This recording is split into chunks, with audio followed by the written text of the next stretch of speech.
अस्मिताने खत्म करणारा प्रोजेक्टो जेवा के पारतापी लेवलिंग, भारतमाला, नेशनल 56, गुड स्ट्रेंड, Statue of Unity, leopard safari park એવા પ્રોજેક્ટો લાવીને અમારી જંગલ જમીનને ખતમ કરવાની વાત કરો છો, પણ અમે બી નક્કી કરી લીધું છે જાન દેંગે જમીન નહીં.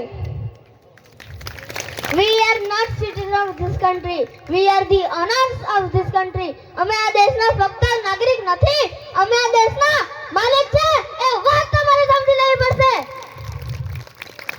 હંમેશા સંઘર્ષમાં આગળ રહેનાર કલ્પેશ પટેલના માર્ગદર્શક વાસદા ચીખલીના ધારાસભ્ય શ્રી અનંત પટેલ અને મહારૂઢી ગ્રામ સભાના અધ્યક્ષ રમેશ દાદા સંઘરના યુસુફ દાદા પર વહીવટી તંત્ર દ્વારા 15 જેટલા ખોટા ગુનાઓ દાખલ કરવાવાળાને કહેવા માંગુ છું, જે દિવસે હું ભણી ગણીને તમારાથી ઉપરી અધિકારી બનીશ તે દિવસે મારા સમાનને ખોટી રીતે હેરાન કરવાવાળાને એકને પણ છોડીશ નહીં. આપણું ભલું કરવા માટે 33 કરોડ દેવી દેવતાઓ કે પણ અવતાર લીધા નથી. આ આપણને 12 મહિનામાં 365 દિવસમાં 400 થી વધારે ઉત્સવ ઉજવીને આર્થિક રીતે બરબાદ કરવાનો એક ષડયંત્ર ઘડી લીધો છે. આપણા લોકોએ સામાજિક રીતે સંગઠિત થઈ મજબૂત કેમ થવું એ દિશામાં વિચારવાની જરૂર છે અને સંઘર્ષમાંથી કેવી રીતે બહાર નીકળવું એ દિશામાં વિચારવાની જરૂર છે.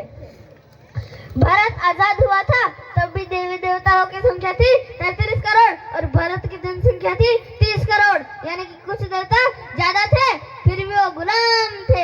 मैं आज दावे के साथ कह सकता हूँ उन तमाम 33 करोड़ देवी देवता तराजू एक तरफ और हमारा अकेला जननायक डॉक्टर भीमराव आंबेडकर उन सब पे भारी पड़ रहा है. આપણો ઇતિહાસ જોવા જઈએ તો આપણો સમાજ શક્તિશાળી હતો. આજે ફરીથી શક્તિશાળી બનવા માટે માતાઓ બહેનોને કહેવા માંગુ છું, એક રોટલી ઓછી ખાજો પરંતુ તમારા દીકરા દીકરીઓને ભણાવજો. કારણ કે બાબા સાહેબ કહેતા હતા તમારા પગમાં ચંપલ હોય કે ન હોય પરંતુ તમારા હાથમાં પુસ્તક હોવું જરૂરી છે. એક રાત્રે જ્યારે ડોક્ટર બાબા સાહેબ આંબેડકર વાંચી રહ્યા હતા ત્યારે વિદેશનો એક પત્રકાર બાબા સાહેબને મળવા ગયો. ત્યારે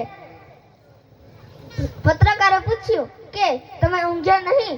ત્યારે મારા ભગવાન ડોક્ટર બાબા સાહેબ આંબેડકરે જવાબ આપ્યો કે મારો સમાજ ઊંઘી રહ્યો છે એટલે હું જાગી રહ્યો છું. उसूलों पे जो आज आए टकराना जरूरी है, उसूलों पे जो आज आए टकराना जरूरी है. जो जिंदा है तो फिर जिंदा नजर